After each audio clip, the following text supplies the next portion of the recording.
இப்போ வடிவேல் சாரை பத்தி எல்லாரும் சொல்லும்போது என்ன சொன்னாங்கன்னா, ஸ்க்ரீன்ல வந்து பயங்கரமா டாமினேட் பண்ணுவாங்க. ஸோ அவங்களோட நடிக்கிறதே ரொம்ப கஷ்டம் அப்படிங்கும்போது நீங்க நிறைய படங்கள் சாரோட நடிச்சிருக்கீங்க. அதுவும் துண்டா தனியா தெரியிற மாதிரி எல்லா கேரக்டர்லயும் வந்திருக்கீங்க இல்லையா? கண்டிப்பா. அப்போ அந்த கேரக்டர் உங்களுக்கு கொடுக்கும்போது சார் என்ன சொல்லுவாங்க? இல்ல அவர் டிசைட் பண்ணுவார் அவங்களுக்கு கொடுக்கலாமா வேணாமா அப்படிங்கிற மாதிரி எந்த மாதிரி விஷயங்கள்லாம் சொல்லுவாரு.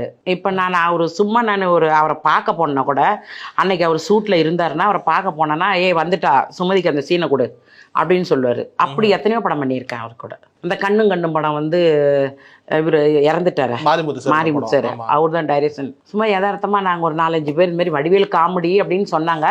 நாங்கள் ஒரு 5-6 பேர் போயிருந்தோம். அதில் நான் போய் அவரை பார்த்த உடனே எனக்கு அந்த கேரக்டர் கொடுத்தாரு. ஏன்டா வந்தோம் வீட்டுக்கு வராது, இங்கே என்னடா வேலைன்னு சொல்லி வந்தானே பக்குன்னு உதப்பட தெரியுங்களா, அந்த கேரக்டர் அதெல்லாம் பண்ணேன். பட் ஆனால் வந்துட்டு இப்போ வடிவேல் சாரோட நடிச்ச அனுபவங்கள்னு ஒன்று இருக்கும் இல்லையா? இப்போ நான் வந்துட்டு கூப்பிட்டு கேரக்டர் கொடுக்குறதுங்கிறதெல்லாம் தாண்டி நிறைய பேர் என்ன சொல்லுவாங்க அப்படின்னா வந்துட்டு லைக் சில குளறுபடிகள் நடக்கும், சில இடங்கள்ல வந்துட்டு அவருக்கு பிடிக்கலன்னா அவர் உள்ள சேர்த்துக்க மாட்டாருங்கிற மாதிரி விஷயம் நடந்திருக்கு. ஆனால் எனக்கு அது மாதிரி இன்னும் இது வரைக்கும் நான் அவர் கூட ஒரு 20 படத்துக்கு மேலே பண்ணியிருக்கேன். ஆனால் இது வரைக்கும் அது மாதிரி எனக்கு நடக்கலை. ஆனால் சொல்லுவாங்க, என் கூட நடிச்சவங்க ஜென்ஸ் எல்லாருமே அது மாதிரி சொல்லியிருக்காங்க. எனக்கு அது மாதிரி இல்லை. அது ஆண்களோட மட்டும்தான். அப்போ ஆமாம், பெண்களும் சொல்லியிருக்காங்க நிறைய பேர். பெண்களும் நிறைய பேர் ஆளை பார்த்து தான் இவர் அது கொடுப்பாரு அப்படி இப்படின்லாம் நிறைய சொல்லியிருக்காங்க. எனக்கு நான் போய் கேரக்டர்னு போனப்ப எனக்கு அந்த மாதிரி அந்த பிரச்சனை வந்ததில்லை. ஆனால் இப்போ நிறைய பேர் வந்துட்டு சார் கிட்ட இருந்து வெளியில் வரும்போது லைக் இந்த பேமெண்ட் விஷயம் ஒன்று சொல்லுவாங்க. லைக் அவர் லட்சங்கள் வாங்குறாரு, கோடிகள் வாங்குறாரு. ஆமாம், நிச்சயமா அவருக்கான ஒரு மார்க்கெட் வேல்யூ இருக்கு. ஆனால் வந்துட்டு லைக் கூட நடிக்கக்கூடிய சக நடிகர்களுக்கு வந்துட்டு லைக் ஒரு 500, 1000 இந்த மாதிரியான விஷயத்துக்குள்ளேயே அவங்களை ரொம்ப முடக்கிடுவாரு. அதை தாண்டி கொடுக்க விடாம பார்த்துப்பாருங்கிற மாதிரியான ஒரு புகார் நிறைய பேர் சொல்றாங்களே, அது உண்மையாது? நான் அவர் படத்தில் நடிச்சதெல்லாம் கூட அதிகமாக பேமெண்ட்லாம் வாங்கினதில்லை. அவரு அங்கே மேனேஜருங்க கிட்ட சொல்லுவாங்களா சொல்ல மாட்டாங்களா அது நமக்கு தெரியாது. அதனால நான் மிஞ்சி போனால் ஒரு 1000 ரூபாய் இப்படி தான் வாங்கியிருப்பேன் ஒரு நாளைக்கு. அந்த 1000 ரூபாங்கிறது வந்துட்டு இப்போ நீங்க மற்ற படங்கள் நடிச்சாலும் அதே தான் கிடைக்குமா, இல்லை சார் அதிகமாக வாங்குவேன்? எவ்வளோ இருக்கும்? லைக் நாங்கள் தெரிஞ்சுக்கலாமா என்ன அமௌண்ட் இருக்கும் அப்படின்னு? ஒரு சின்ன கம்பெனியாக தான் ஒரு 5 ரூபா வாங்குவேன். பெரிய கம்பெனியாக தான் 10 ரூபா 15 வரைக்கும். அப்போ இங்கே 1 ரூபா தான், அதாவது 1000 ரூபா தான் அப்படின்றத வந்துட்டு நீங்க யாராவது கேள்வி கேட்டதுண்டா என்ன காரணம் அப்படின்ற மாதிரி ஏதாவது? அந்த மாதிரி நாங்கள் என்ன சொன்னதும் இல்லை, கேட்கவும் இல்லை. சாரோட நடிக்கிற அந்த அனுபவமே போதுன்ற மாதிரியான ஒரு நிலை தான் இல்லையா? அப்போதைக்கு வந்து நம்ம சரி இவரு கூட இந்த சீன் கிடைக்குதே அப்படின்ற ஒரு ஆர்வம் தான். இப்போ சார் வடிவேல் சாருனுடைய அனுபவம் இதெல்லாம் தாண்டி இப்போ வடிவேல் சார் கூட நம்ம இருக்கும்போது குறிப்பா அந்த வந்து அந்த படித்துறை பாண்டின்னு ஒரு கேரக்டர் ஒன்று பண்ணுவாரு. கண்டிப்பா எல்லாருமே உங்களை அந்த விஷயத்துல வந்துட்டு கேட்டுக்கிட்டே இருப்பாங்க. அதே மாதிரி வந்துட்டு ஒரு இடத்துல வந்துட்டு அந்த சாப்பாடு அள்ளி சாப்பிட்ற அனுபவங்கள் ஒன்று இருக்கும் இல்லையா? இந்த 2 காட்சிக்கு பின்னாடி நடந்த ஒரு சம்பவம் ஒன்று இருக்குல்ல, இப்படிதான் பண்ணணும்னு சொல்லி நம்ம கிட்ட சில விஷயங்கள் சொல்லுவாங்கல்ல, எப்படி உங்ககிட்ட அந்த வேலையை வாங்குவார் சாரா இருக்கட்டும் இல்லை அந்த டைரக்டரா இருக்கட்டும்? அந்த சாப்பிட்ற சீன் எல்லாம் பயங்கர கஷ்டப்பட்டேன். கோவளம் பீச்சில் தான் எடுத்தாங்க அது அந்த சீனு. இதுதான் கேமரா. இந்த பக்கம் வடிவேல் சார் இருக்காரு, இந்த பக்கம் டைரக்டர் சார் இருக்காரு. இந்த பக்கம் சுமதி அல்ல முங்குன்னு இந்த பக்கம் நின்று சொல்றாரு. என்னால் சாதத்தை அள்ளி இப்படி எவ்வளோதான் அப்படி அள்ளி நான் வைக்க முடியும், முடிவேல அல்ல. இங்கே இந்த மங்கி இங்கெல்லாம் வச்சுக்கிங்களா அது மாதிரி இப்படி அள்ளி போட்டுக்கிட்டே இருந்தேன். அப்புறம் தான் அவர் அந்த நகையை அத்துட்டு போகிறதே எனக்கு ஆனால் தெரியாது.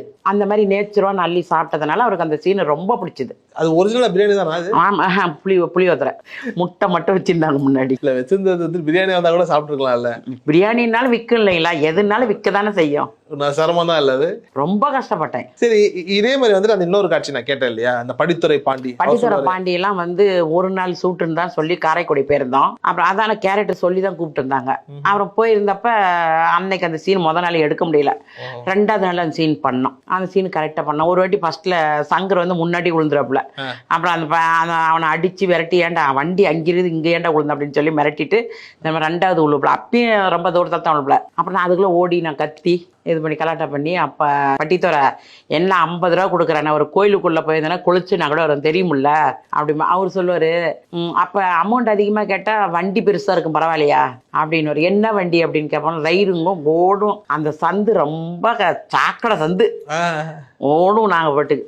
இந்த அனுபவங்கள்லாம் இருக்கு இல்லையா? நம்ம ஒரு படம் நடிக்கிறோம், வடிவேல் சார் மாதிரி நாட்கள் நடிக்கிறாங்க, அதை முடிச்சுட்டு இப்போ ஒரு டேக்கோ 2 டேக்கில் கூட முடிச்சிருக்கலாம். முடிச்சதுக்கு அப்புறம் வந்துட்டு நீங்க எப்படி ஒரே அடிப்பீங்க? உங்களுக்குள்ள பேச்சுவார்த்தைகள் ஏதாவது இருக்குமா? அவரு கூட பேசுவார். என்ன சொல்லுவார்? நல்லா நடிச்சீங்கன்னா நல்லா பண்ண சுமதி, நல்லா நடிச்ச சீன் நல்லா வந்திருக்குது அப்படிம்பாரு. ஏதாவது இன்கேஸ் அவருக்கு திருப்திகரமா வரலன்னா என்ன சொல்லுவார் உங்ககிட்ட? இன்னும் இது வரைக்கும் நான் அவர்கிட்ட அந்த மாதிரி திட்டு வாங்கினதில்லை. அவரு கூட பண்ண படத்துல இது வரைக்கும் நான் அந்த மாதிரி திட்டு வாங்கினதில்லை. அதே மாதிரி ஒரு படத்துல நான் வந்துட்டு ரொம்ப ரசிச்ச காட்சி வந்துட்டு என்னன்னா அந்த லைக் அந்த பிராந்தி ஒரு ஃபுல்லு அந்த ஒரு காட்சி அதுதான் மாரிமுத்து மாரிமுத்து சாரனுடைய அந்த காட்சியில அது பயங்கரமா அதுல வந்துட்டு நீங்க வருவீங்க வந்துட்டு ஒரு 8 உதப்பீங்க தெரியுமா? ஆமா ஃபர்ஸ்ட் வந்து ஒரு மானிட்டருக்கு வந்து என்னை பார்க்க சொன்னாங்க. நீ வா வந்து இது பண்ணு அப்படின்னு. இடுப்புல ஒரு பிள்ளை வச்சுட்டு கையில ஒரு பிள்ளை முடி விரிச்சு போட்டுட்டு வைக்குன்னு வருவேன். வர வழியில ஒருத்தர் கேட்பாரு, என்னம்மா பிள்ளை இழுத்துட்டு போற அப்படின்பா. இவங்க அப்பா வந்துக்கிறான் அப்படின்னு. யார் ஓம் புருஷனா அப்படின்பா. ஆமாடா அப்படின்ட்டு வருவேன். வெக்குன்னு வந்தோன்னா அந்த பிள்ளை ஒரு பக்கம் போட்டு இந்த பிள்ளை ஒரு பக்கம் போட்டு பக்குன்னு லைட்டாக தான் உதைப்பேன். ஆனால் அதுக்கு சொன்னார் அது 1 மோர் தான் போச்சு. ஆனால் வந்து இப்படி உதைக்கக்கூடாது, நான் ஆளை மாற்றிடுவோம் சுமதி, கரெக்டாக பண்ணு அப்படின்னாரு. சரிங்கண்ணா நல்லா பண்ணுறேன் அப்படின்ட்டு திரும்ப 2வது வாட்டி வந்தோடனே பக்குன்னு இந்த இடத்துல உதைச்சேன். டேய் நிஜமாலுமே வச்சிட்டாடா அப்படின்னாரு. அது நிஜமாவே உதச்சிங்க? ஆமாம் அவருக்கு அடி உழுவணும். சீனில் பண்ணோம்னா அடி உழுவணும், சும்மா டச் பண்ணக்கூடாது. ரொம்ப பாராட்டினாரு. அந்த காட்சியில வந்துட்டு லைக் இவரு மீசிய ராஜேந்திரன் உள்ள வருவார்ல அந்த காட்சியில அவரும் வந்துட்டு லைக் இப்ப சமீபத்துல கொஞ்ச நாளாவே நான் பாத்துட்டு இருக்கேன். அவரு வடிவேல் சாரை பத்தி ஏதாவது சொல்றாரு லைக் இப்படி ஒரு விஷயங்கள் நடந்துகிட்டே இருக்கு இல்லையா? அந்த டைம்ல எப்படி இருந்தது அதெல்லாம்? அவர் வந்து என்ன இவர் கேப்டன் கச்சேரியில இருக்காரு. ஆமா ராஜேந்திரன். ஆமா அதனால அவங்களுக்குள்ள ஒரு இது. அவரை 2-3 படத்துல வேற அவரை வந்து டைரக்டர் வர சொல்லியிருக்காரு. இவர் வந்து ஏதோ அப்படின்னு பேசிக்கிறாங்க, நமக்கு என்னன்னு தெரியாது. அதனால அது அவங்களுக்குள்ள அது பிரச்சனை, நமக்கு தேவையில்லது. ஆனா இப்ப நீங்க வந்துட்டு இப்ப இந்த படங்கள்லாம் தாண்டி உங்களுக்கு ஒரு ஆத்மார்த்தமா திருப்தி தரும்ல இந்த கேரக்டர் வடிவேல் சார் பண்ணும்போது எனக்கு ரொம்ப பிடிச்சதுன்னா எந்த படம் எந்த கேரக்டர் சொல்றீங்க? எனக்கு அந்த பிரியாணி சாப்பிட்றதும் ரொம்ப பிடிக்கும். அதான் அந்த குவார்டர் ஒரு புள்ள ஆப்பு ஒரு புள்ள, அது ஃபர்ஸ்ட் வந்து இதுதான் பட்டித்தோரை தான். இன்னமும் என்னை யாராவது ஒரு கேரக்டர் கூப்பிட்டா கூட அந்த பட்டித்தோரை பாண்டி கூப்பிட்றான்னு தான் சொல்லுவாங்க. ரொம்ப அழகா சொன்னீங்க. இப்போ இவ்வளோ அழகா நம்ம வந்துட்டு கெரியர் போய்கிட்டே இருக்கும்போது சில பேர் சொல்லுவாங்க இங்கே நடிச்சா அங்கே போகக்கூடாது. இப்போ நார்மலாக என்ன சொல்லுவாங்கன்னா வடிவேல் சார் குரூப்ல இருந்தாங்கன்னா விவேக் சார் குரூப்புக்கு போக முடியாது இப்படின்ற மாதிரி ஒவ்வொரு குரூப்னு இருக்கும்ல, அந்த மாதிரி குரூப்கள் ஏதாவது இருந்ததா உங்களுக்கு? அந்த சிரமங்கள் ஏதாவது இருந்ததா? அதெல்லாம் ஒன்றும் கிடையாது. நான் விவேக் சார் கூட ஒரே ஒரு படம் பண்ணேன். அந்த படம் வந்து எப்போவே அது ரிலீஸ் ஆகி போச்சு. ஆனால் அவர் அப்போ சொன்னார், இவங்க நல்லா பண்ணுறாங்க, இவங்க நம்பர் வாங்கி வை அப்படிலாம் சொன்னார். அந்த ஒரு படம் தான் பண்ணேன். அதுக்கப்புறம் நான் அவர் கூட படம் பண்ணேன். பட் அதுக்காக வந்துட்டு இந்த பக்கம் வடிவேல் சாரோ யாரும் எதுவும் சொல்லலை? யாரும் எதுவுமே சொல்லலை. கஞ்சாகருப்பு கூடயும் பண்ணியிருக்கிறேன், யோகி பாபு கூடயும் பண்ணியிருக்கேன், சந்தான சார் கூடயும் பண்ணியிருக்கேன். இப்படி எல்லாரோடையும் பண்ணியிருக்கீங்க இல்லையா? சமீப காலத்தில் வடிவேல் சாரோட உங்களை அதிகமாக பார்க்க முடியல, காட்சிகளில் பார்க்க முடியல. சாரே கொஞ்சம் கம்மியான படங்கள் தான் நடிக்கிறான் போது சாரை போய் பார்த்ததுண்டா, பேசினதுண்டா? அவரு இப்போ போனதில்லை. அவர் இங்கே இல்லை, மதுரையில் இருந்தாருன்னு சொன்னாங்க. அதனால நாங்கள் போகல. ஆனால் வந்துட்டு சாரை போய் பார்த்து அந்த ஒரு தொடர்பு லைக் அதை வச்சு நம்ம ஒரு படம் அப்படிங்கிற மாதிரியான ஒரு இப்போ மாமன்னன் சேலத்தில் நடந்தது இல்லைங்களா, படம் ரிலீஸ் ஆகி போச்சு. அப்போ வந்து எனக்கு சொந்த ஊர் சேலம் தான். அப்போ நாங்கள் பார்க்கலான்னு சொல்லி மேனேஜர்கிட்ட ஃபோன் பண்ணதுக்கு அவர் பழைய ஆளுங்கள்லாம் யாரையும் பார்க்கக்கூடாதுன்னு சொல்லிட்டாரு அப்படின்னு அவர் சொன்னார். அவர் சொன்னாரோ சொல்லலையா அது நமக்கு தெரியாது. அவர் அப்படி சொல்லிட்டாரு. நாங்கள் சரி அப்படின்ட்டு விட்டோம். நீங்கள் என்ன லைக் நிறைய பேர் கிங்காங் சார், பாண்டாமணி, விஜய் கணேசனா, நிறைய பேர். இது பெரும்பாலும் வந்துட்டு இந்த கூட்டமோ இந்த குழுவோ வந்துட்டு எப்பவுமே வடிவேல் சாருடைய ஆஃபீஸ்லேயே இருந்து வேலை செய்யக்கூடிய கூட்டமாக தானே இருக்கும் இல்லையா? இப்போ அந்த பழக்கங்கள் ஏன் குறைஞ்சு போச்சுன்ற மாதிரி யாருமே பேசலையா? எல்லாருமே பேசிக்கிறாங்க, ஏன் உங்களை கூப்பிடுறதில்ல, எதனால் கூப்பிடுறதில்லன்னு கேட்குறாங்க. அது என்ன அதுன்னு நமக்கு தெரியல. ஆனால் வந்துட்டு இப்போ இதில் இருக்கக்கூடிய சிக்கல்கள்னு ஒன்று இருக்கும் இல்லையா? லைக் நமக்கு வந்துட்டு எல்லா நேரமும் இந்த இடத்துல வேலை இல்லாததுன்றது தாண்டி இப்போ நாம இதை நம்பி தான் இந்த துறையில் இருக்கோம், வேலை செய்யறோம் அப்படின்னும் போது நம்ம சர்வைவலுக்குன்னு ஒன்று பண்ணுவோம் இல்லையா? இப்போ இதை தாண்டி வேற ஒரு தொழில் பண்ணிக்கிட்டு இதை நம்ம பண்ணலாம் அப்படின்ற மாதிரியான யோசனைகள்லாம் ஏதாவது வந்தது? இது வரைக்கும் அந்த மாதிரி யோசனையும் வரவும் இல்லை, அது நான் பண்ணதும் இல்லை, தெரியவும் தெரியாது. ஆனால் நிறைய பேர் உங்களுக்கு யோசனை சொல்லுவாங்கல்ல, இப்போ இதை பண்ணிக்கிட்டே வந்துட்டு இதை ஒரு கடை வைக்கலாம், சொல்லியும் இருக்கு இல்லையா? சொல்லியிருக்காங்க, என் ஹஸ்பண்டே சொல்லியிருக்காரு. நம்ம அதை வச்சுக்கிட்டு அப்புறம் அந்த நேரத்தில் 4 நாளைக்கு பிஸியாக வேலை வரும், அப்புறம் இதை கடை இது பண்ணணும் அப்படின்ற மாதிரி ஒரு இது. ஸோ அப்படி இருக்கும்போது உங்களுடைய லைக் தொழில் அழகாக போயிட்டு இருக்கு அப்படிங்கிறத தாண்டி இப்போ கொஞ்ச நாளமா உங்களை நிறைய படங்கள்ல பார்க்க முடியாததுக்கான காரணம் என்ன அப்படின்னா, அதான் இப்போ புது ஆர்டிஸ்ட் நிறைய பேர் வந்துடுறாங்க. அதில் நிறைய பிரச்சனை எல்லாம் இருக்கு, அதெல்லாம் சொல்ல முடியுங்களா? அதான் நான் பொடி வச்சு பேசுறீங்க, அதான் பிரச்சனை எல்லாம் இருக்கு, சொல்ல முடியுமா? அது என்ன அதான் லைட்டா ஒரு க்ளூ ஏதாவது கொடுங்களேன். அது பேமெண்ட் பிரச்சனை இருக்கு. இப்போ புது ஆள்லாம் வந்தாங்கன்னா கூப்பிட்டு போயிட்டு, இப்போ நான் எங்களுக்கு ஒரு 1000 ரூபாய் கொடுக்குறாங்கன்னா அவங்களுக்கு ஒரு 500 ரூபா கொடுப்பாங்க சரிங்களா? இப்போ மேனேஜர் வந்து இவங்களை இந்த ஆர்டிஸ்ட்டை கூட்டுவான்னு சொல்லுவாங்க.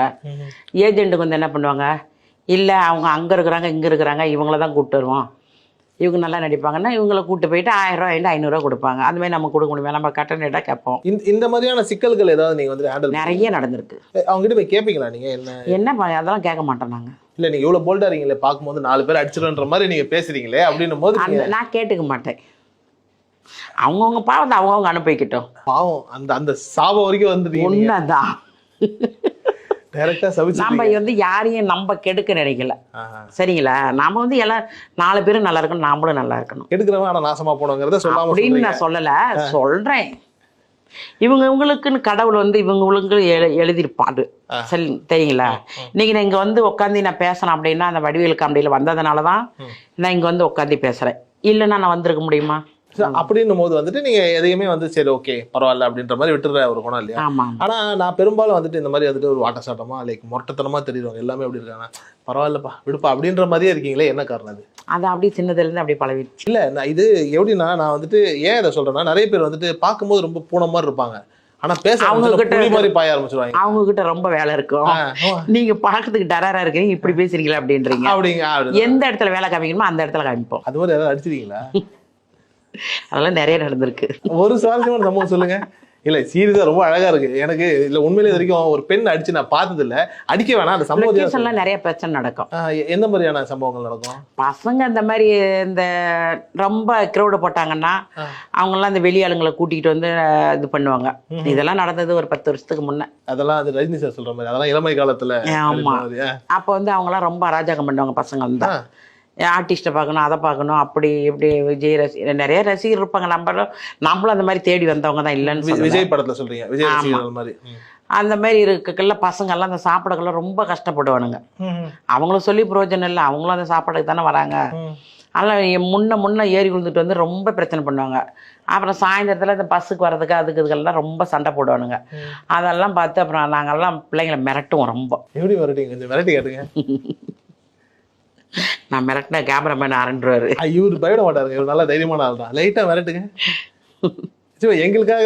எனக்கு மிரட்ட தெரியாதுங்க, நான் எப்பவுமே இப்படிதான் பேசுவேன். இல்ல டக்குன்னு மிரட்டும் அப்படின்னீங்களே அவரை, சரி எப்படி சரி இவர் தான் அந்த பையன் வச்சுக்கோங்களேன், இவரை மிரட்டுறதுக்கு உரிய ஆள் தான், நம்ம சேட்டை செய்யறவர் தான். அப்போ நான் பேசுறது திமிரா பேசுறேன்னா? சொல்லிக்கிட்டே இருக்கிறேன், என்னமா ரொம்ப ஓவரா பேசிட்டு இருக்கிறீங்க, அப்படி இருக்கணும். உண்மையிலே பயந்துட்டாங்க. நான் இவரை தான் பேசுறேன், என்ன பேசுங்க நான் எதிர்பார்க்கவே இல்லை. உண்மையிலே இந்த பையனை தான் நான் பேசுவேன், நீங்க கடைசியில என்னையே பேசிய சரி பரவாயில்ல. ஆனா உண்மையிலே பயந்தீங்க. ஆமா உண்மையிலே பயந்துட்டேன். இவ்வளோ லைக் ஒரு வேகம் இதெல்லாம் இருக்கும்போது நமக்குன்னு சில சோகங்கள் இருக்கும் இல்லையா? லைக் நாம சில விஷயங்கள் எதிர்பார்ப்போம், அது நடக்கணும்னு நினைப்போம், நடக்காதுங்கிற மாதிரியான நிலைகள் இருக்கும்போது அதை நீங்க எப்படி கடந்து போவீங்க? இருக்கு நிறைய. ஒரு மனிதரா இருந்தாவே பல சோகங்கள் இருக்கு அவங்களுக்கு. இருந்தாலும் அதையெல்லாம் தாண்டி வந்தாதான் வாழ்க்கை. இப்போ 100 இருக்குதுன்னா இப்போ 100க்கு 70 தாண்டி வந்துட்டேன். நான் 30 தாண்டணும். 70 எப்படி தாண்டி வந்தீங்க? கொஞ்சம் கொஞ்சமா அப்படிதான் அடிபட்டு உதப்பட்டு துணி பெருக்கி அப்படிதான் வந்திருக்கேன். இன்னும் 30 எப்படி தாண்டலன்றீங்க? தாண்டணும்னு ஒரு குறிக்கோள் இருக்கு, கண்டிப்பா தாண்டிடுவேன். பட் ஆனால் இப்போ இந்த ஒரு வளர்ச்சி, இந்த ஒரு வாழ்க்கை அப்படின்னும் போது இதுல வந்து நம்மளோட ஃபேமிலி லைஃப்ங்கிறது ரொம்ப முக்கியம் இல்லையா? ஸோ அதுல நீங்க பட்ட சில விஷயங்கள், இப்போ உங்களுடைய ஃபேமிலி லைஃப் அமைஞ்ச விஷயங்கள், இது எப்படி உங்களை மோல்டு பண்ணிருக்குன்னு நீங்க நினைக்கிறீங்க? இப்பவும் ஃபேமிலி பிரச்சனை தான் இருக்குது, அதனால நம்ம என்ன பண்ண முடியாது. வருஷம்லாம் நம்மளோட அது கூடவே வந்தது, அதனால நம்ம அதை ஒன்றுமே பண்ண முடியாது. இல்லை ஆனால் வந்துட்டு நாம் சில விஷயங்கள்லாம் இப்போ உதாரணத்துக்கு நான் ஒரு உதாரணமாக சொல்கிறேன். இப்போ வீடு கிடைக்கிறதுங்கிறது இந்த காலத்தில் ஒரு கஷ்டமான விஷயமா இருக்கும். கண்டிப்பாக ஆர்டிஸ்டாக தான் கொடுக்கவே மாட்டாங்க இல்லையா? கொடுக்க மாட்டாங்க. ஸோ அப்படின்னும் போது வந்துட்டு இப்போ நம்ம குழந்தைகள் ஃபேமிலி இதெல்லாம் இருக்கும்போது நம்ம ஒரு வீடை போய் மாற்றுறோம் இல்லை கேட்குறோம் அப்படின்னா அந்த ஒரு சின்ன ஒரு உதாரணத்துக்கு சொல்கிறேன், அதை எப்படி கடந்து வர்றதுங்கிறதே ரொம்ப பெரிய பேருக்கு தெரியாது இல்லையா? தெரியாது. அனுபவம். இப்போ நான் சென்னைக்கு வந்து 24 வருஷம் ஆகுது, 25 வருஷம் ஆகுதுன்னு வச்சுக்கங்களேன். சென்னைக்கு வந்து ஒரே வீட்டில் மட்டும் 17 வருஷம் குடியிருக்கேன். 1000 ரூபாய்க்கு 1500 ரூபாய்க்கு அவங்க வீட்டுக்கு ஃபஸ்ட்டு வந்தேன். இப்போ 6000 ரூபா வருதெல்லாம் மொத்தம். ஒரு கிச்சன் ஒரு ரூமு தான், நம்மளுக்கு ஏற்ற மாதிரி வச்சுக்க வேண்டியதுதான். அதுக்குன்னு நம்ம ரொம்ப பெருசாகவும் எடுத்துக்கிட்டு ரொம்ப ஆடம்பரமும் வச்சுக்கவும் மாட்டேன். நான் ஃபஸ்ட்டு வந்து அந்த வடிவேல் சாருக்கோட காமெடியில் வந்தது நல்லா ரீச் ஆச்சு. அப்புறம் இப்போ வந்து ஹீரோக்களில் பார்த்தா வந்து விஷ்ணு விஷால் இன்னமும் அவர் படத்தில் நான் ஒவ்வொரு சீன் இருப்பேன். என்ன காரணம் அது? என்ன அது தெரியல. ஒரு படம் அவர் படத்தில் நான் பண்ணேன், இந்த மிக்சி காமெடி ஒன்று பண்ணேன். படம் பேர் இன்டர்நெட். ஆமா ஆமா. அதுல இந்த மிக்சி வந்து சுத்தமா சுத்தாதா. ஆமா. அதுல இருந்து அதுக்கப்புறம் அவர் அடுத்தது இப்பதான் கட்டாகுஸ்தி கூட பண்ணேன் அவர் படத்துல. அப்ப அது வந்துட்டு ஒரு லக்கி சாம் மாதிரி அவரு. ஆமா. இப்ப புதுசா வராங்க இல்லையா? லைக் நீங்க வந்துட்டு அவங்கள வாங்கன்னு சொல்றது ஒரு நல்ல பெருந்தன்மையான ஒரு நிலை. பட் அவங்களுக்கு வந்துட்டு அவங்க எப்படி தன்னை தயார்படுத்திட்டு வரணும்னு நீங்க நினைக்கிறீங்க? லைக் அவங்களுக்குன்னு ஒரு திறமை இருக்கும், ஆனா இதெல்லாம் தாண்டி இப்ப இவங்க எல்லாம் இருப்பாங்க, நம்மள வளர விட மாட்டாங்கன்ற ஒரு நிலையில அவங்களுக்கு நினைப்பு இருக்குன்னு நீங்க சொல்றீங்க. இருக்கும். ஆமா, அதெல்லாம் தாண்டி தான் அந்த பசங்க வந்தாகணும். அதுக்கு ஏதாவது ஒரு டிப்ஸ் சொல்லுவீங்க அப்படின்னா எந்த மாதிரியான விஷயம்? இல்ல இதெல்லாம் நீங்க ஃபாலோ பண்ணுங்க, இவங்க கிட்டலாம் போயிடாதீங்க இப்பெல்லாம் இருக்கு. நேர்ல பார்த்தனா கண்டிப்பா சொல்லுவேன், இப்படிலாம் இருக்கணும், இப்படிலாம் இருந்தால் தான் நீங்கள் சினிமாவில் முன்னுக்கு வர முடியும் அப்படின்னு நான் சொல்லுவேன். ஆம்பளை பசங்களாகட்டும் பொம்பளை பசங்களாகட்டும் நான் சொல்லுவேன். எல்லாருக்குமே வந்துட்டு பொம்பளை பசங்க ஆம்பளை பசங்க கூட படிச்சுட்டு இந்த சினிமா ஆசை பிடிச்சி நிறைய பேர் வந்துடுவானுங்க. அதை கூட நான் கூப்பிட்டு விசாரிப்பேன், எந்த ஊர் என்ன எப்போ வந்த என்ன அப்படின்னு கேட்பேன். அப்புறம் படிச்சிருக்கிறவங்களம்பாங்க, இதை மாதம் சாலரிக்கு போறியான்னு கேட்பேன். அப்புறம் சொல்லுவாங்க, அதை விட்டுட்டு ஏன் இதுக்கு வந்த ஆசை குளாரில் வந்துட்டு உக்காந்துட்டு இருக்கதை 4 நாளைக்கு ஷூட்டிங்னு கூப்பிட்டு போவாங்க. அந்த 4 நாள் அது காசு கொடுக்க மாட்டாங்க உனக்கு, நீ ரோட்டில் தான் நிற்கணும் அப்படின்னு சொல்லி நிறைய பசங்களுக்கு அந்த மாதிரி வான் பண்ணியிருக்கேன். ஏன் என்ன காரணம் இந்த ஃபீல்டுக்கு வராதீங்கன்னு சொல்லி அவங்க அனுப்புற அளவுக்கு என்ன? படிச்சிருக்காங்க, அவங்க லைஃப் வீணாக போயிடும் இல்லைங்களா, நாளைக்கு பொண்ணு கொடுக்க மாட்டாங்க அந்த பிள்ளைங்களுக்கு, இந்த இண்டஸ்ட்ரி குடும்பம் வீணாக போயிடும். அது ஒன்று இருக்குது இல்லைங்களா. படித்த பிள்ளைங்க வேலை தேடணும். இல்லை உங்களுக்கு இதுதான் சினிமா தான் உங்களுக்கு தலையெழுத்து அப்படின்னா வாங்க, நீங்கள் படித்து நல்லா வேலைக்கு போயிட்டு உங்களுக்கு அந்த சினிமா தான் உங்களுக்கு தலையில் எழுதியிருக்குதுன்னா அப்போ ஒரு ஹீரோவை கூட உங்களுக்கு கிடைக்கலாம். திடீர்னு நீங்கள் நல்லா வசதியாக கூட இருக்கலாம், நீங்களே கூட ஒரு அப்பா அம்மா அப்போ உங்களே கூட ஒரு ஹீரோவை வச்சு படம் எடுக்கலாம், அப்படி கூட இருக்கலாம் இல்லைங்களா. அப்படிலாம் சொல்லுவேன் நான். ஓகே, நிறைய பசங்களுக்கு அட்வைஸ் பண்ணுவேன். ஆனால் இப்போ நீங்கள் சொன்னீங்க படித்தவங்க அவங்க வேலையை பார்க்கணும் அப்படின்னு போது, அப்போ இந்த துறைக்கு படித்தவங்களும் வரலாம் இல்லையா? வரலாம், பட் ஆனால் வரக்கூடாதுன்னா இல்லை இல்லை வர வேணான்னு சொல்கிறது அந்த காரணத்துக்காக கேட்குறேன், என்ன காரணம் அப்படின்னு. இல்லை வரலாம், அவங்க படித்து வேலை வாங்கட்டும். அதுக்குன்னு தானே படிக்க வைக்கிறாங்க, சினிமாவுக்கு போனால் படிக்க வைக்கிறாங்க பெற்றவங்க. அதனால வந்துட்டு அந்த ஒரு நல்ல எண்ணத்தில். ஆமாம், கண்டிப்பாக நான் நிறைய பசங்களை திட்டியிருக்கேன். அதை கேட்டு போய் ஆமாம் சொல்லுவாங்க, என்னைக்காவது ஒரு நாள் லீவு நாளைக்கு நீ வா, சனி நாளில் லீவு விழுவாங்கள அப்போ வாங்க, உங்களுக்கு சினிமா ஆசை இருந்தால் அப்போ வாங்க அப்படின்னு சொல்லுவேன். அப்படி போய் லைக் இந்த வேலையில் இருந்துட்டேன் அப்படின்லாம் சொன்ன ஆட்கள்லாம் இருக்காங்க, நிறைய பசங்க இருக்காங்க. ஓ, இது ஒரு புது சேவையாகவே பண்ணலாம் போல இருக்கு நீங்கள். இல்லை அப்படி இல்லை, பசங்க வந்து கெட்டு போயிடக்கூடாதுங்களா. இப்போ வந்து கிராமத்துலேருந்து நிறைய பசங்க அவங்க பெற்றவங்க என்ன நினச்சிருப்பாங்க, நம்ம பிள்ளைங்க போய் அங்கே படிக்கிறாங்க அப்படின்னு நினச்சிருப்பாங்க. அவங்க வந்து ரூம் எடுத்து அவங்க ரூமுக்கு வாடகை கட்டுறதுக்கு காசு அனுப்புவாங்க. இந்த பசங்க என்ன பண்ணுவாங்க, இங்கே அதெல்லாம் விட்டுட்டு படிக்காமல் இங்கே ஷூட்டிங் வரேன்னு சொல்லி இங்கே வந்து சுற்றிட்டு இருப்பானுங்க. இதெல்லாம் இருக்கு இல்லைங்களா. அவங்க பெற்றவங்க என்ன நினைப்பாங்க சொல்லுங்கள், அவங்க எவ்வளோ கஷ்டப்படுவாங்க, அதெல்லாம் நினைப்பேன். ஆனால் நீங்கள் போகிற போக்கு பார்த்தா சாலி கிராமம் அந்த வடபழனி அந்த இடத்துல ஒரு பூத் மாதிரி ஒன்று போட்டு வரவங்களுக்கு எல்லாம் பேச வச்சு இந்த வடபழனி பஸ் ஸ்டாப்புக்கு வாசல்லையே, ஏன்னா நான் கேள்விப்பட்டேன் ஒரு நாளைக்கு கிட்டத்தட்ட வந்துட்டு ஒரு 100லேருந்து 200 பேர் சினிமா ஆசைக்காக. அப்ப 2 பேருமே ஆரம்பிக்கலாமே. அதான் அந்த பக்கம் ஒரு பூத்து, இந்த பக்கம் ஆகாயம்னு ஒரு பூத்து, 2 பேரும் சேர்த்து வாங்க. அதுக்கு நமக்கு மாசம் சாலரி நிறைய வருமே. நல்லா வரும்ல. டோக்கன் போட்டு இதை பாருங்கப்பா இங்க வராதிங்க, அடுத்த பஸ்ல ஏறி போயிடுங்கன்னு. கண்டிப்பா. இப்போ இவ்வளோ அழகா நீங்க பேசிட்டு இருக்கும்போது இந்த சினிமா அப்படின்னும் போது ரொம்ப ஃபேன்சியான ஒரு வியாபாரம், ரொம்ப அழகாக எல்லாமே தெரியணும் போது இதில் கஷ்ட நஷ்டங்கள் நிறைய இருக்கும். நான் சமீபத்தில் கூட வந்துட்டு அங்காடி தெரு ஆர்டிஸ்ட் ஒருத்தவங்க வந்துட்டு தவறி சிந்து அவங்க இறந்தாங்க போது அவங்க நிறைய விஷயங்கள் பேசினாங்க, உடல் பிரச்சனை இருக்குது இப்படிலாம் சொல்லி. இப்படியெல்லாம் இருக்கும்போது வந்துட்டு இவங்களெல்லாம் பார்க்கும்போது உங்களுக்கு என்னவா தோணும்? கஷ்டம்தான், இவ்வளோலாம் இவங்க கஷ்டப்பட்டு முன்னுக்கு வந்து சம்பாரித்து அவங்க உடம்பு காப்பாற்றிக்க முடியலையே அந்த நேரத்தில் அப்படின்னு சொல்லி ரொம்ப மனசு வருத்தமாக தான் இருந்தது. அந்த மாதிரி ஏதாவது அவங்களுக்கு வந்துட்டு இப்போ இப்படி நம்ம ஒரு குழு மாதிரி ஆரம்பித்து உதவிகள் செய்யலாம், இல்லை அந்த மாதிரி ஏதாவது சிந்திச்சது உண்டா? இன்னும் இது வரைக்கும் நான் அந்த மாதிரி செஞ்சது இல்லை. அந்த மாதிரி ஏதாவது யோசனைகள் இருக்கா? இருந்திருக்கு, அந்த மாதிரி யோசனைலாம் இருந்திருக்கு, இன்னும் அது மாதிரி பண்ணதில்லை நான். ஆனால் பொதுவாக ஒரு ஆர்டிஸ்ட்டுக்கு வந்துட்டு இவ்வளோ கஷ்டம் வருதுன்னு நீங்கள் யோசிச்சு பார்த்தது உண்டா? ஏன்னா நிறைய சமீபத்தில் கூட வந்துட்டு போண்டாமணி சாருக்கு நடந்தது. ஆமாம், நிறைய ஆர்டிஸ்ட் வந்துட்டு கஷ்டப்படுறதுங்கிறது வந்துட்டு ஒரு வழக்கமான ஒரு செய்தியாகவே இருக்கு இல்லையா? அது ஏன் அது அப்படின்னு என்னைக்காவது யோசிச்சதுண்டா? அது ஏன்னா அது வந்து கரெக்டாக நமக்கு ப்ரோக்ராம் வந்துக்கிட்டே இருந்தால் அந்த கஷ்டங்கள் வராது. நமக்கு அந்த ப்ரோக்ராம் கம்மியாக வரதுனால தான் அந்த கஷ்டங்களே அதிகம் வந்துக்கிட்டு இருக்கிறது. அப்படி அந்த கஷ்டங்கள் இருக்கும்போது அதை கடந்து வர்றதுக்கு நீங்கள் கையாண்ட ஒரு விதம் அப்படின்னா என்ன சொல்லுவீங்க? அதையும் மீறி தான் வந்தாகணும். அதையும் மீறி சரி இன்னைக்கு இல்லை நாளைக்கு வரோம், இன்னைக்கு இல்லை நாளைக்கு வரோம் அப்படின்னு அப்படியே அந்த எதிர்நீச்சல் அடித்து வந்துக்கிட்டு தான் இருக்கணும். உங்களுடைய இப்போ வளர்ந்து வரக்கூடிய காலங்கள் இப்போ வந்துட்டு இப்போ ப்ராஜெக்ட்ஸ் இல்லை இருக்கும் இல்லாமல் இருக்குன்ற டைமை தாண்டி இன்னைக்கு இருக்கக்கூடிய ஆக்டர்ஸ் வந்துட்டு இவங்களெல்லாம் வந்துட்டு நிறைய வந்துட்டு பயன்படுத்துகிறாங்கன்னு நீங்கள் யாரை சொல்லுவீங்க? யாரை? டைரக்டராக இருக்கலாம், ஆக்டராக இருக்கலாம், யாராவனா இருக்கலாம். எல்லா டைரக்டருக்குமே நான் கேட்டுக்கிறேன். எல்லா டைரக்டருமே வந்து எங்களை அவங்க நினைச்சாங்கன்னா இவங்களெல்லாம் கூப்பிட்டு யூஸ் பண்ணலான்னு நினைக்கலாம். ஆனால் இது வரைக்கும் யாரும் இப்போ ஹரிசார் படத்தெல்லாம் வந்து இன்னமும் அவர் படத்துலேயும் ஒவ்வொரு சீன் நான் பண்ணுவேன். டைரக்டர் ஹரி. ஆமாம், ஹரிசார் படம் பண்ணாருன்னா ஒரு சீனாவது நான் பண்ணுவேன். இதே இப்போ கூட விஷால் சார் பண்ணுறாரு, அதில் சொல்லியிருக்காங்க. ஆனா இப்போ புதுசா வர யங் ஜெனரேஷன் வந்துட்டு லைக் அவங்களுக்கு இந்த பயன்படுத்த தெரியுதா இல்ல லைக் அவங்களுக்கு இந்த எக்ஸ்போஷரே இல்லையா? அதுதான் தெரியல. எங்களுக்கு இருக்கிற டேலண்ட் வந்து அவங்களுக்கு அது எப்படின்னு ஒன்றும் அது புரியல. நானும் நிறைய அந்த மாதிரி பேட்டியெல்லாம் கொடுத்துருக்குறேன். ரஜினி சாரே பார்த்து என்னை கேட்டிருக்காரு. அது என்ன படம், இதில் செட்டு போட்டு எடுத்திருந்தாங்க பூந்தமல்லி பக்கத்தில், காலா படம்னு நினைக்கிறேன். செட்டு போட்டு அங்கே எடுத்திருந்தாங்க. நாங்கள் நைட் ஷூட் போது அப்போ பேக்ரவுண்டுக்கு தான் போயிருந்தேன். இப்படி உட்காந்துருந்தான், ஒரு கொஞ்சோண்டு சந்தில் இப்படி போகிறாரு. எல்லாரும் எந்திரிச்சு யூஸ் பண்ணாங்க, நானும் எந்திரிச்சு யூஸ் பண்ணேன். பார்த்துட்டு இவங்க வந்து அவ்வளோ தூரம் போயிட்டு என்னைய திரும்ப வந்து இப்படி இந்த சோழரில் அடித்து, நல்லா பண்ணுறீங்க, என்ன வில்லிதனம், என்ன ரவுடிதனம், என்ன காமெடி, சூப்பர், நல்லா பண்ணுறீங்க. அந்த நேரத்தில் எனக்கு அவ்வளோ ஒரு சந்தோஷம். அவர் அப்படி தோல், அவ்வளோ எவ்வளோ பெரிய ஆர்டிஸ்ட்டு, எவ்வளோ பெரிய ஹீரோ, இருக்கிற ஹீரோவிலே நம்பர் 1 ஹீரோ. அப்படிங்கும்போது அப்படி தோளில் கை வச்சு பேசக்கல எனக்கு எதிர்க்கு எங்களை கூட்டு போன ஏஜென்ட் வந்து அப்படி நின்றுக்கிட்டு கை கட்டி இப்படி சிரிக்கிறாப்புல. அவ்வளோ சந்தோஷமாக இருந்தது. இது ரொம்ப கேப்டனுக்கு அடுத்தது அவரு தான் பாராட்டினது. இல்லை உண்மையிலேயே வந்து ரொம்ப ஆத்மார்த்தமான ஒரு நாளாக, ரொம்ப அந்த நிமிஷத்துலேயே எனக்கு உயிர் போயிருந்தாலும் பரவாயில்ல, அப்படி இருந்தது எனக்கு ஒரு இது. அன்றைக்கி நைட் வீட்டுக்கு வந்து தூங்குனீங்களா? தூங்குனேன், நிம்மதியாக தூங்குனேன். நிம்மதியாக தூங்குனீங்களா? எங்கே தூங்க முடியும், அன்றைக்கி நைட் ஷூட் போதா? அப்போ பகலில் வந்தால் தூங்குனீங்களா? அங்கே வந்து தூங்குனீங்க. அதேமாரி இப்பயும் நான் சொல்லிக்கிறேன், எல்லா ஹீரோக்களையும் கூப்பிட்டு எங்களுக்கு ஏதோ ஒரு கேரக்டர் கொடுக்கலாம். அந்த டைரக்டருங்க சொல்லலாம், மேனேஜருங்க சொல்லலாம், இல்லை ஹீரோ அவங்க கூட ரெக்கமெண்டேஷன் நிறைய பேர்த்துக்கு பண்ணியிருக்காங்க. இப்போ விஜய் சார் ஆகட்டும், அஜித் சார் ஆகட்டும், சூர்யா சார் ஆகட்டும், கார்த்தி சார் ஆகட்டும், விஷால் சார் ஆகட்டும், இவங்க எல்லாமே வந்து இவங்கெல்லாம் இருக்காங்க அப்படின்னு சொல்லி கூப்பிட்டு ஏதோ அவங்க படத்தில் ஒரு 2 நாள் வேலை 3 நாள் வேலை ரொம்ப கேட்கல. ஒவ்வொரு படத்துலையும் ஒருத்தர் படத்துலையும் ஒரு 2-3 நாள் வேலை கொடுக்கலாம் இல்லைங்களா?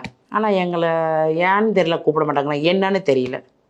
நாங்கள் நல்லா தான் நடிக்கிறோம், நல்லா தான் டைலாக் பேசுகிறோம். சரி, இறுதியாக ஒரு கேள்விக்கா. இப்போ வந்துட்டு இப்போ உதாரணத்துக்கு இப்போ நடிகர் சங்கம் இருக்கு இல்லையா? இப்போ நடிகர் சங்கத்தில் என்ன சொன்னாங்கன்னா, இந்த மண்டபம் கட்டுறதுக்கான நோக்கமே வந்துட்டு என்ன அப்படின்னா, எல்லா கலைஞர்களுக்கும் லைக் மாத ஓய்வூதியம் மாதிரி ஏதாவது ஒன்று போகணுன்ற மாதிரி நிறைய ஸ்கீம்ஸ் சிஸ்டம்ஸ்லாம் சொல்கிறாங்கன்னும் போது உங்களுக்கு என்ன தோணும்? லைக் இப்போ எங்களை மாதிரி கலைஞர்கள் இருக்காங்க, ரெகுலராக அவங்களுக்கு வந்துட்டு ஒர்க் வர்றதுக்கான ஒரு டிசைன், ஒரு பேட்டர்ன் மாதிரி ஏதாவது ஒன்று பண்ணால் நல்லா இருக்குங்கிற மாதிரி ஏதாவது ஒரு யோசனை உண்டா? அப்படி ஏதாவது ஒரு கோரிக்கை வந்துட்டு யார்கிட்டயாவது வைக்கணும் அப்படின்னா நீங்கள் என்ன வைப்பீங்க, என்ன சொல்லுவீங்க?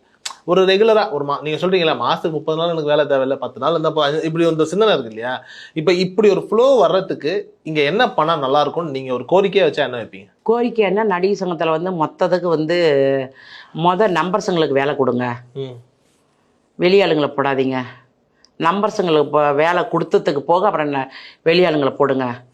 அவங்களும் குடும்பத்தோடு இருக்காங்களா, பிள்ளை குட்டியோடு இருக்கிறாங்களா, ஃபஸ்ட்டு அதை தான் சொல்லுவேன். எப்போ கேட்டாலும் அதான் சொல்லுவேன் நான். நடிகர் சங்க உறுப்பினர்களாக இருக்கிறவங்களுக்கு முன்னுரிமை கொடுங்க. இது ஆக்சுவலி லாஜிக்கலாக கரெக்ட் தான். ஆனால் அப்படி கொடுக்கப்படுதா இல்லை? அப்படிலாம் கிடையாது. பாதி வெளியாளு பாதி நம்பர்ஸ் போடுவாங்க. இப்போ மெம்பர் இல்லாதவங்களும் நிறைய நடிக்கிறாங்க. மெம்பராக இருந்தால் நடிக்கணும்னு அவசியம் இல்லைன்ற மாதிரி இருக்கு. முதல்ல இருந்தது, நாங்கள் வந்த காலகட்டங்கள்லாம் இருந்தது, அங்கே நம்பர்ஸ் இருந்தால் தான் அங்கே வேலை பார்க்க முடியும். இப்போலாம் அப்படி கிடையாது, யார் வேணாலும் அதை நடிக்கலாம். இப்போ நீங்கள் அந்த மெம்பர்னு சொல்கிறது வந்து இப்போ நடிகர் சங்கத்தில் உறுப்பினர் கார்டு எடுத்துருக்கணும். இந்த மெம்பர்ஷிப் கார்டுங்கிறது வந்துட்டு ரஜினி சார்லேருந்து எல்லாருமே ஹீரோனி எல்லாமே தென்னிந்திய நடிகர் சங்கம். ஓகே, அந்த சங்கத்தில் வந்துட்டு அவங்க ஒரு கார்டு எடுக்கணும். கார்டு எடுத்தவங்க வந்துட்டு மெம்பர் ஆயிடுறாங்க, அவங்க நடிக்கலாம். எம்ஜிஆர்லேருந்து சிவாஜிஆர்லேருந்து கலைஞர் சார் வரல எல்லாருமே எங்கள் நம்பர் சங்கம் தான் மெம்பர்ஸ் தான். அவங்க எல்லாம் வந்துட்டு மெம்பர்ஷிப் வாங்கி வச்சிருப்பாங்களா? ஆமாம். அதை ரெனியூ பண்ணிட்டே இருப்பாங்களா இல்லை எப்படி? அவங்களாம் இல்லையே. இல்லை அவங்க இப்போ நான் ரஜினி சாரோ இல்லை. ஆமாம், எல்லாமே இது பண்ணிட்டு இருப்பாங்க. ஓஹோ. அவங்களும் லைஃப் டைம் கார்டு கொடுத்துருவாங்க. இப்போ உங்களுக்குலாம் எந்த மாதிரியான கார்டு கொடுப்பாங்க? எங்களுக்கு பர்மனெண்ட் கார்டு கொடுத்துருக்காங்க. எப்படி? எங்களுக்குன்னா லைஃப் கார்டு கொடுக்கல. ஓஹோ. ஓட்டு போடுற உரிமை கார்டு கொடுத்துருக்காங்க. அப்படின்னும் போது இந்த கார்டு வந்துட்டு 1 வருஷம் வேலிடா? எத்தனை வருஷம்? எல்லாமே நாங்கள் நாங்கள் இருக்குதுன்னு யூஸ் பண்ணதுன்னு பண்ணிக்கலாம். சரி, இப்போ இந்த ஒரு கார்டை வந்துட்டு இப்போ வந்துட்டு ஒருத்தர் கிராமத்துலேயே ஒருத்தர் வரார், புதுசாக வரார், சினிமாவுக்குள்ளே வந்துட்டு வரணும், இந்த கார்டு வாங்கணும் அப்படின்னா எப்படி வாங்கணும் இந்த கார்டை? விஷால் சார் போய் பார்க்கணும், நடிகர் சங்கத்தில் போய் மேனேஜர் பார்க்கணும். அவங்கள பார்த்து இந்த மாதிரி சொல்லுவாங்க, பார்த்தா அப்புறம் விஷால் சார் பார்க்கணும், கார்த்தி சார் பார்க்கணும். இல்ல வர்ற எல்லாருமே விஷால் சார், கார்த்தி சார் பார்த்து அந்த கார்டு வாங்குறாங்க. ஆமா. அப்படியா? ஆமா. எத்தனை உறுப்பினர்? இதுக்கு முன்ன வந்து ராதாரவி சார் இருந்தாரு, கேப்டன் சார் இருந்தாரு. எங்களுக்கெல்லாம் வந்து ராதாரவி சாரும் கேப்டன் சாரும் தான் எங்களுக்கு கார்டு நாங்கள் அப்போ வாங்கினது. ராதாரவி நான் வந்து எங்களை செலெக்ஷன் பண்ணாரு, கையெழுத்து போட்டது வந்து கேப்டன் சார், கார்டு கொடுக்கல. இப்போ வந்து இவங்கெல்லாம் வந்திருக்காங்க இல்லைங்களா, இப்போ இவங்க தான் பண்ணேன். ஸோ இவங்களை போய் நேரில் சந்திச்சாதான் நமக்கு கார்டு கிடைக்கும். கிடைக்கும்.